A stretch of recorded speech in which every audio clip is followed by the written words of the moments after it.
नमस्कार दोस्तों, जैसा कि आप सब लोग देख रहे हैं, मेरे साथ इस वक्त मौजूद हैं विनोद लबंसी जी। और ये कोटा जाकर रह चुके हैं और एलन में इन्होंने पढ़ाई की है, जेई की तैयारी की है, शायद एडवांस की भी की है, राइट? हाँ, एडवांस। जेई एडवांस की भी इन्होंने तैयारी की है। आज हम कुछ ऐसी क्वेश्चंस पूछेंगे जो कि आप व्यूअर्स लोग हमेशा पूछना चाहते हो किसी ऐसे स्टूडेंट से जो कि जाना चाहता है कोटा या जो जा चुका है, ताकि आप उन सारे क्वेश्चंस के आंसर अपने मन में बिठा सको और आपको कोई दिक्कत ना हो। तो विनोद, किसके कहने से आप कोटा गए और ये एलन में जेई के लिए प्रिपरेशन का मन बनाया आपने? एक्चुअली में मेरा पहले कोई जाने का मूड नहीं था। जब मैं 12th रनिंग में था मेरा, तब ऐसा कोई प्लान नहीं था कि मुझे इसके बाद इंजीनियरिंग करनी है या जेई में जाना है। ऐसा रेंडमली जब मैं 12th का रिज़ल्ट आया, उसके बाद क्या जो एक्सपेक्टेशन रहती है उससे कुछ ज़्यादा आ गया था रिज़ल्ट। हाँ। तो कितने परसेंट बने थे आप? मैं अपने दर्शकों को बताना चाहूँ। मेरा 12th में 87% है। तो दोस्तों देखा, 87% थे और इस चीज़ का बहुत बड़ा हाथ था इनके वहाँ जाने का। हाँ, सबसे बड़ा हाथ इसी चीज़ का था, क्योंकि इसके लिए मुझे ना पापा को कन्विंस करना पड़ा, ना फैमिली को मतलब कन्विंस करना पड़ा कि पापा मुझे ये करना है वो करना है। नॉर्मली उन्होंने मुझे बोल दिया कि तू पढ़ सकता है, तू कर सकता है। मुझे फिर मेरे भैया ने बताया कि तुम कोटा जाओ। कोटा एक एजुकेशन मतलब आप जैसे आपको कोचिंग करना आईआईटी जेई और मेडिकल के लिए सबसे अच्छी जगह है पूरे इंडिया में। ऑल ओवर इंडिया में सबसे टॉप पे आता है, आप देखो तो। और मैं गया था वहाँ पे सबसे पहले एलन इंस्टीट्यूट में। एलन इंस्टीट्यूट के लिए हाँ, गए। तो लेकिन मुझे क्या वहाँ पे कुछ अच्छा नहीं लगा था, तो मैं वहाँ से वापस आ गया था। अच्छा। उसके बाद फिर मैं दूसरे इंस्टीट्यूट में गया था, तो फिर मैंने एलन में गया। हाँ। और एलन ज्वाइन की मैंने। अच्छा विनोद, तो मैं एक और क्वेश्चन आपसे ऐड करना चाहूँगा यहाँ पे कि किस मंथ में आप गए थे? अगस्त में गया था, क्योंकि मेरा 12th का रिज़ल्ट आया था। उसके बाद मैंने जेई दी थी इसके साथ, 12th रनिंग के साथ। तो उस टाइम मेरी कोचिंग की कोई प्रिपरेशन नहीं थी। हाँ। तो मेरा जेई में कुछ ज़्यादा स्कोर नहीं हुआ था। हाँ। मेरा अपना जेई का जो कट ऑफ होता है सिर्फ वो पार हुआ था मुझसे, उससे ज़्यादा कुछ नहीं हुआ था। तो मेरे को क्या कॉलेज अच्छा मिला नहीं था। कॉलेज मुझे मिल गया था भोपाल का एलन सिटी, लेकिन उसकी फ़ीस बहुत हाई होने की वजह से और क्या घर की फाइनेंशियल कंडीशन अच्छी नहीं थी, तो हमने लिया नहीं, एडमिशन नहीं लिया। तो फिर मुझे मेरे भैया थे जो मेरे मामा के लड़के, ये उन्होंने मुझे सजेस्ट किया कि तू कोचिंग कर। कोचिंग करेगा तो उसका फ़ायदा तुझे मिलेगा, और एक गवर्नमेंट कॉलेज जब मिल जाता है तो उसमें उससे ज़्यादा बेनिफिट होता है इंजीनियरिंग करने का। 4 साल तुम वैसे भी बिगाड़ोगे। तो फिर मैं एलन गया। बहुत सारे स्टूडेंट्स के मन में ये क्वेश्चन आता है विनोद कि हम जब कोटा जाएं तो एलन चुने, रेजोनेंस चुने, वाइब्रेंट चुने, कौन सा इंस्टीट्यूट हम चुने? और जब आप उस समय जा रहे थे, क्या फैक्टर थे जिसने मजबूर किया या जिसने आपको मोहित किया एलन इंस्टीट्यूट चुनने के लिए? अगर आप इंग्लिश मीडियम से, तो मैं आपको क्लियर कर देना चाहता हूँ कि आप वाइब्रेंट चुनें। इंग्लिश मीडियम मतलब वाइब्रेंट आपको हिंदी मीडियम में लेता ही नहीं है, और टॉप इंस्टीट्यूट है। टॉप इंस्टीट्यूट है इसके लिए, इंग्लिश मीडियम वालों के लिए। और हिंदी मीडियम वाले अगर आप है तो आप अपना रेजोनेंस और एलन दोनों में जा सकते हैं। और हिंदी मीडियम वालों के लिए एलन में बहुत ज़्यादा अपॉर्चुनिटी है। अच्छा। मतलब बहुत ज़्यादा वो चीज़ है कि आप हिंदी मीडियम के ज़्यादातर छात्र वहीं जाते हैं। हाँ, क्योंकि उसमें फैकल्टीज़ हिंदी मीडियम के लिए आपके लिए अलग से ही दी जाती है कि वो आपको बिल्कुल भी आप इंग्लिश में मतलब आपको जोर जबरदस्ती नहीं करते कि आपको इंग्लिश में ही पढ़ना पड़ेगा। नहीं तो बहुत सारे इंस्टीट्यूट ऐसे होते हैं जो आपको मजबूर कर देते हैं कि आपको इंग्लिश में ही पढ़ना पड़ेगा। अच्छा। वो आपको ये बोल के बोलेंगे कि आपको वैसे 4 साल इंजीनियरिंग करनी है, इसके बाद कौन आपको हिंदी में पढ़ाएगा। लेकिन बहुत सारे स्टूडेंट ऐसे होते हैं जो इंग्लिश में नहीं कैचअप कर पाते, उनको हिंदी में जल्दी समझ में आता है। तो मैं ये नहीं कह रहा हूँ कि आप हिंदी मीडियम हो तो हिंदी मीडियम ही बन के रहो। आप इंग्लिश में करो अगर आप कर सकते हो तो। नहीं, लेकिन मैं एक और क्वेश्चन मेरे माइंड में है दोस्तों, जो मेरे कोटा जाने वाले स्टूडेंट के मन में आता है कि स्टडी मटेरियल कितना डिफ़िकल्ट होता है अपने यहाँ से, जितना कि उनके एक लोकल कॉलेज में कोचिंग में प्रोवाइड किया जा सकता है और कोटा में जो प्रोवाइड किया जाए। क्या डिफरेंस पाया आपने पढ़ाई के दौरान? नॉर्मल कोचिंग में इतना आपको मटेरियल नहीं मिलता है, क्योंकि वहाँ पे आपको क्या बेसिक से पढ़ाते हैं। तो उसके लिए एक छोटी से छोटी चीज़ भी आपको स्टडी मटेरियल में मिल जाती है। आपको कहीं भटकने की ज़रूरत नहीं है। सारे के सारे इंस्टीट्यूट अपना स्टडी मटेरियल खुद प्रोवाइड करवाते हैं। अच्छा। और खुद उनके प्रोफेसर इतने वो हैं कि खुद ही उन्हें प्रोफेसर ने कोई बहुत सारी बुक्स लिखी हुई है जो वो खुद पढ़ाते हैं ना ऑन द स्पॉट। वही सारी चीज़ें बुक्स में मिलती है आपको। तो उसमें आपको कैचिंग मतलब आपको जल्दी समझ में आता है आपको। और एक और क्वेश्चन आता है फैकल्टी के बारे में। जब स्टूडेंट अपने खुद के रीजन में होता है तो वो कहता है कि फैकल्टीज़ शायद कोटा में ज़्यादा अच्छी है हमारे यहाँ से। क्या फैकल्टीज़ में कितना डिफरेंस होता है लोकल एरिया की और कोटा की? हाँ, ये बात मैं मानता हूँ कि फैकल्टीज़ में डिफरेंस होता है, क्योंकि लोकल एरियाज़ की और जो एक कोटा की जो होती है उसमें डिफरेंस होता है। हाँ कोटा की जो होती है वो क्या है, आपको ऐसे नॉर्मली कोई फैकल्टी ऐसी मिलेगी नहीं आपको जिसको आप कोई अगर कोई डाउट पूछ रहे हो उसको नहीं आता है। हाँ। एकदम हायर फैकल्टी होती है, और फैकल्टीज़ में भी अलग अलग रहते हैं। जी जो आपको पढ़ाने आएगा वो अलग रहेगा, आपके डाउट सेशंस के लिए एक अलग फैकल्टी रहेगी। जी और मतलब ओवरऑल आप ये कह सकते हो कि अगर आप आईआईटी की कोचिंग में जा रहे हो टॉप इंस्टीट्यूट में, जी जैसे आप ले लो एरन ले लो, वाइब्रेंट ले लो, रेजोनेंस ले लो, करियर पॉइंट हो गया, Yeah. बंसल हो गया, ये जो इंस्टीट्यूट है इनमें आप मतलब फैकल्टी से आपको कोई शिकायत नहीं कोई होगी, शिकायत नहीं होगी। कभी नहीं होगी। अच्छा एक और इसमें एक और मैं चीज़ ऐड करना चाहूँगा, जी, अगर जी। आपको बाई चांस किसी फैकल्टी से दिक्कत है हाँ तो आप पर्सनली जाके कंप्लेन कर सकते हो। हाँ हाँ तो आपकी ये नहीं है कि आप मेजोरिटी में जाओगे तभी आपकी सुनी जाएगी। हाँ आप एक बच्चा जाएगा 60 बच्चों की स्ट्रेंथ होती है, हाँ। उसमें एक बच्चा भी जाएगा उसकी भी सुनी जाती है। अच्छा ये एलन का है। हाँ, ये एलन का है। ये हमारी खुद की कोचिंग में हमारी खुद की क्लास में हुआ है। हाँ हाँ जब हमारे फिजिक्स के टीचर थे, मैं उनका नाम नहीं बताता हूँ लेकिन जी, जी। मैं बता रहा हूँ, मेरे फिजिक्स के टीचर थे मेरी क्लास में, तो उन्होंने हमको 2 महीने पढ़ाया, लेकिन क्या उनका कोई शायद एक ही टॉपिक अच्छा था हाँ जो उसमें उनको वो रहता ना एक अपना जो एक महारत हासिल होती है, हाँ लाइक दिस। सक्सेसफुल उसी में हाँ, होते हैं। उसी में तो क्या वो बहुत सारे मतलब वही टॉपिक पढ़ा रहे थे, तो हमने कहा था कि सर ऐसे तो हमारा कोर्स कभी पूरा होगा नहीं होगा सही। तो हमने सिर्फ जाके हाँ, जो कंप्लेन सेक्शन होता है उसमें सिर्फ जाके हमने बोला था कि सर एक बार आप क्या होता है कि क्लासों में कैमरे लगे होते हैं, हाँ। आप तो कैमरे में चेक कर लिया उन्होंने, हाँ हमने कंप्लेंट की थी वो सही निकली है हाँ कि ये टीचर मतलब कंटिन्यूसली 1 वीक से वही टॉपिक पढ़ा रहा है, उसी जी। टॉपिक पे सवाल ही करवाया जा रहा है, तो हाँ। तुरंत चेंज हो जाता है। अच्छा, मतलब अच्छा। ओवरऑल कहने का ये मतलब है एक स्टूडेंट भी कंप्लेंट करेगा उसकी सुनी जाती है। सुनी जाती है हाँ, बच्चों। और आपको हर तरह से सपोर्ट कोई करता है। अगर जैसे कोई फैकल्टी बच्चों को पसंद नहीं आती है तो एक हाँ। मेजोरिटी करके हाँ। और आप उसको बदल भी सकते हैं। बदल भी सकते हो। और मैं बता रहा हूँ अगर आपके पास मेजोरिटी भी नहीं है तो एक भी बच्चे की सुनी जाती है। अच्छा अच्छा हाँ। मतलब कोई अगर एक नहीं चाहता है कि वो टीचर पढ़ाए तो वो बदल सकता हाँ, है। और एलन में ऐसा होता है। हाँ, एलन में ऐसा आता है। और एक और चीज़ ये है कि उसमें आप अपना कैंपस भी चेंज कर सकते हैं। अच्छा अच्छा हाँ, जैसे आपको जैसे मैं था तो बहुत दूर लगता है आपको, जैसे आपका हॉस्टल दूर है, रूम 16 दूर है। बिल्डिंग है तो हाँ, ऑब्वियसली बहुत दूर। हाँ, तो क्या आप उसमें कैंपस भी चेंज कर सकते हैं। बस उसमें शर्त ये रहती है कि अगर क्लास खाली है, क्लासरूम में सीट खाली है तो आपको दे दी जाएगी। अच्छा, जैसे अच्छा। आप हिंदी मीडियम में एडमिशन लेते हैं, हिंदी मीडियम का एक और कोई दूसरा कैंपस होगा उसमें सीट खाली होगी, हाँ। तो आपको यहाँ से वहाँ कर दिया जाता है, शिफ्ट कर दिया जाता है। अच्छा अच्छा हाँ, एक और क्वेश्चन आता है कि कई बार बच्चों को डाउट हो जाता है, क्लास में सारे बच्चे एक जैसे नहीं होते हैं, कुछ जो पिछड़े होते हैं मानसिक स्तर से उनको डाउट निकल के आ जाता है, लेकिन शर्माने के कारण क्लास में नहीं पूछ पाते। तो डाउट क्लासेस की क्या कैसी व्यवस्था है वहाँ पर? डाउट क्लासेस की यही तो सबसे मेन बात ये होती है कि डाउट क्लासेस क्यों रखी जाती है। डाउट क्लासेस रखने का रीज़न यही होता है क्योंकि बच्चे क्या इसमें पूछ नहीं पाते। क्लासों में मैं खुद नहीं पूछ पाता था। हाँ। मैं खुद शर्म महसूस करता था कि यार बाकी के 59 बच्चे क्या सोचेंगे मेरे बारे में। हाँ। तो उसके लिए डाउट क्लासेस इसलिए रखी जाती है कि आप अकेले में जाके सर से एकदम क्लियरली बात कर सकते हो, और फैकल्टी आपकी पूरी हेल्प करती है, पूरी तरीके से हेल्प करती है। हाँ। फैकल्टी आपको सुबह 7 बजे से लेकर शाम को 7 बजे तक मिलेगी, हाँ। और आप डाउट सेशन के लिए रात को 10-11 बजे तक कभी भी जा सकते हो, कोई इशू नहीं है उसके लिए। अच्छा, आपकी क्या टाइमिंग थी कोचिंग क्लासेस की? पर क्लास कितने घंटे की होती थी? ब्रेक कितना होता था आपका? मेरी पर क्लास 130 मतलब 1 आवर 30 मिनट्स की होती थी। अच्छा अच्छा हाँ, तो मेरी 3 क्लासें लगती थी, हाँ। फिजिक्स, केमिस्ट्री और मैथ्स की। अच्छा, अच्छा। ठीक है ना। तो टाइमिंग क्या होती थी इनकी? टाइमिंग थी मेरी सुबह 8 बजे से हाँ। दिन के 2 बजे तक। सुबह 8 से दिन के 2? हाँ, दिन के 2 बजे तक। उसके बाद फिर ब्रेक होता था। हाँ। तो 2 से 3 का ब्रेक होता था, उसमें आप लंच कर सकते हो या जो भी आपको करना कर सकते हो। आप रूम पे जाके खाना भी खा सकते हो। हाँ। उसके बाद 3 के बाद फिर डाउट सेशन चालू हो जाता था। अच्छा अच्छा तो आप उसमें अपने डाउट सेशन क्लियर करवा सकते थे शाम के 5 बजे तक। हाँ। हाँ, आपके लिए कोई लिमिट नहीं रहती कि डाउट सेशंस के लिए आपको 3 से 5 के बीच में आना रहता है, आप अच्छा। कभी भी आ सकते हो।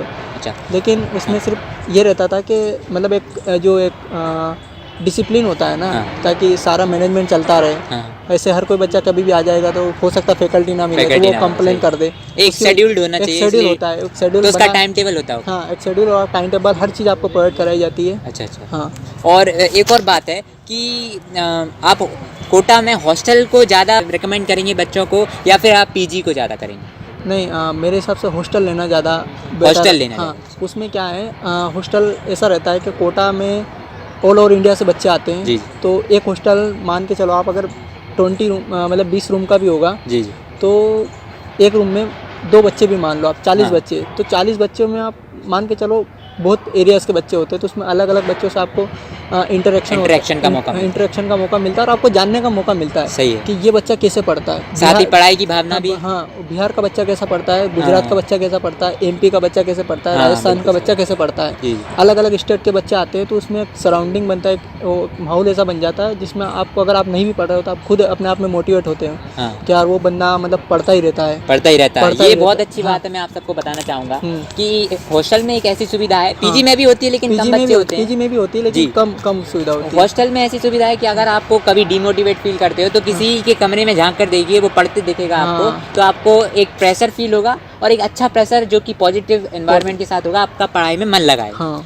अच्छा, कुछ क्वेश्चंस ऐसे आते हैं कि कोटा में कहा जाता है कि बिहारी बच्चे थोड़ा सा परेशान करते, बिहार टाइगर्स, ये हाँ। अफवाहें मैंने सुनी है। हाँ। ये कहाँ तक किस हद तक सही थी आपके साथ? क्या नहीं, आपने कुछ ऐसा महसूस किया? ये बात सही है। बिहारी हमारे साथ भी एक बंदा रहता था, हाँ तो मतलब बिहारी एक लाइक दिस अलग टाइप के बंदे होते हैं। हाँ मतलब अपने से उनका अपना का जो डेली का शेड्यूल होता है उनका एक अलग ही होता है। हाँ। अगर आप सुबह 6 बजे उठ रहे हो तो आपसे 1 घंटे पहले ही उठेगा, 5 बजे उठेगा वो। अच्छा अच्छा। हाँ, और वो उनका थोड़ा माइंड एकदम क्रिएटिव, मतलब क्रिएटिव एक होता है। अच्छा सेंस है ये कि Creative, बिहारी हाँ। जो होते हैं वो बच्चे तगड़े दिमाग के होते तगड़े हैं, आप ये दिमाग, कहना चाहते हाँ, तगड़े दिमाग के होते हैं, और वो आपको डिमोटिवेट नहीं करते। अच्छा, अगर वो तो आपकी सोच है। हाँ। अगर आप उनको सोच के डिमोटिवेट होते हो तो वो आपका रीज़न है। और ऐसा मतलब कि कहते हैं कि वो लोग परेशान करते हैं, लेकिन अगर आप अपने काम से काम रखते हो तो नहीं है कोई ऐसा कुछ। बिल्कुल आपको कोई परेशान नहीं करेगा। हाँ। और हर हॉस्टल में एक रहता है, हाँ। केयर टेकर रहता है, आप उससे कंप्लेन करो, आपको बकायदा वो बताएगा। अगर कोई दिक्कत होती है किसी हाँ। बच्चे से तो आपको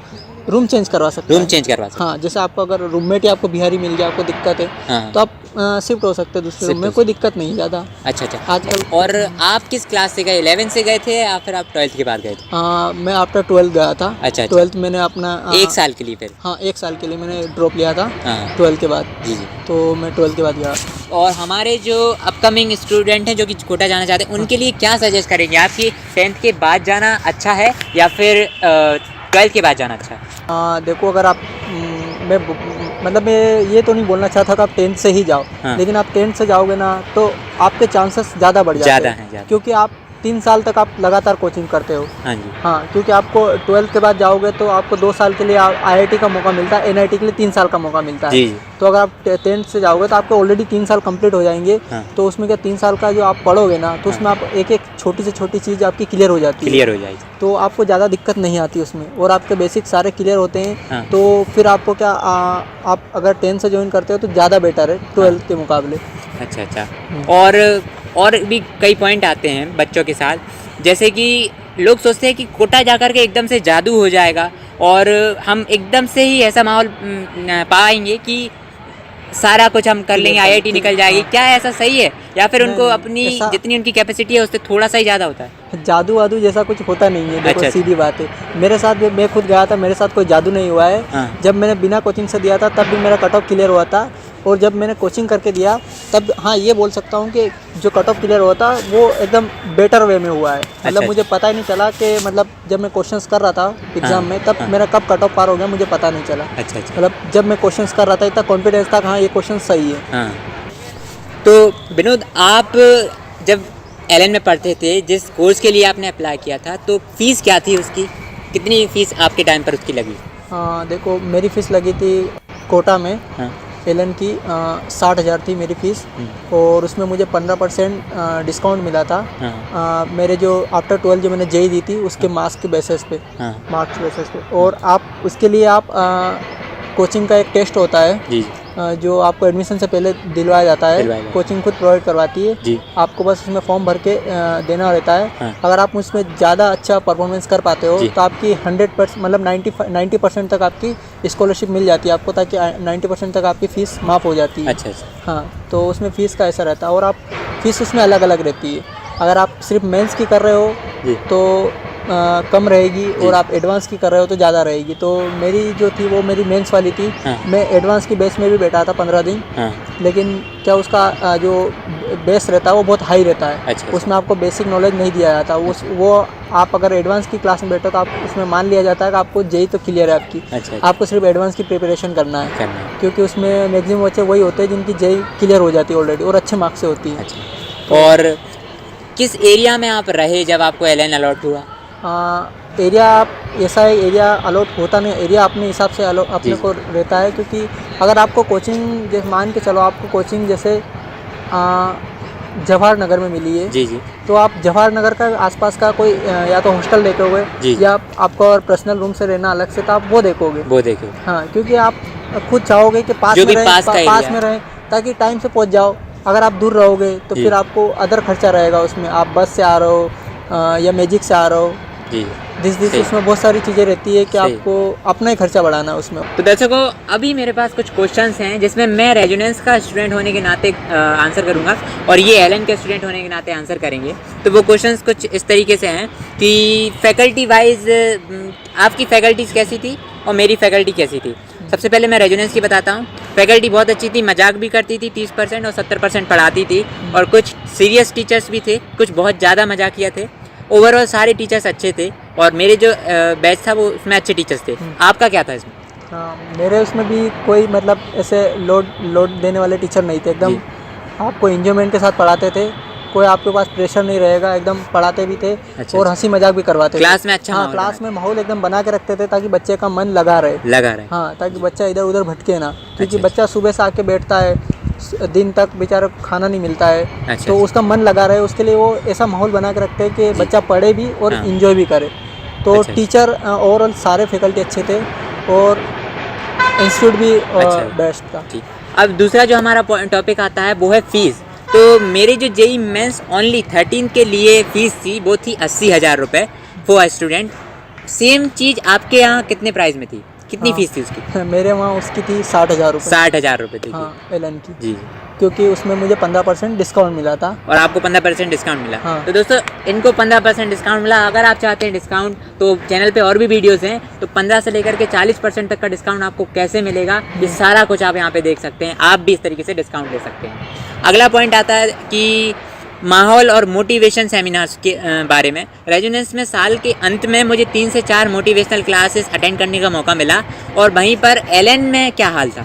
एलन में भी आपको मोटिवेशनल स्पीकर्स बुलाए जाते हैं और वो आपको मोटिवेट करते हैं जी। खुद फैकल्टी खुद इंस्टीट्यूट बुलवाता है बाहर से टीचरों को, और आपको खुद मोटिवेट करवाया जाता है। अच्छा। और कई बार तो खुद बच्चे आपको मोटिवेट करते हैं। आपके बीच जो बच्चे रहते हैं कि आपको कैसे पढ़ना चाहिए, कैसे क्या करना चाहिए। और लास्ट में एंड ऑफ द ईयर हमको खुद को एक वो हुआ था, हमारा एलन उत्सव होता है जी। उसमें एक एरिया चूज़ किया जाता है। जैसे लास्ट ईयर इंदौर में हुआ था, लास्ट ईयर इंदौर में हुआ था, तो हमको इंदौर बुलाया गया था उसके लिए, तो हम तो इंदौर गए थे। अच्छा। तो दोस्तों, आज हमारे साथ जुड़े हैं यहाँ पर विनोद लब्बंसी जी, और ये एलन के एक्स स्टूडेंट रह चुके हैं। अब हम इनसे जानेंगे कि ये वर्तमान में क्या करते हैं। वर्तमान में आप क्या करते हैं, ये ज़रा शॉर्ट में हमारे दर्शकों को बताइए।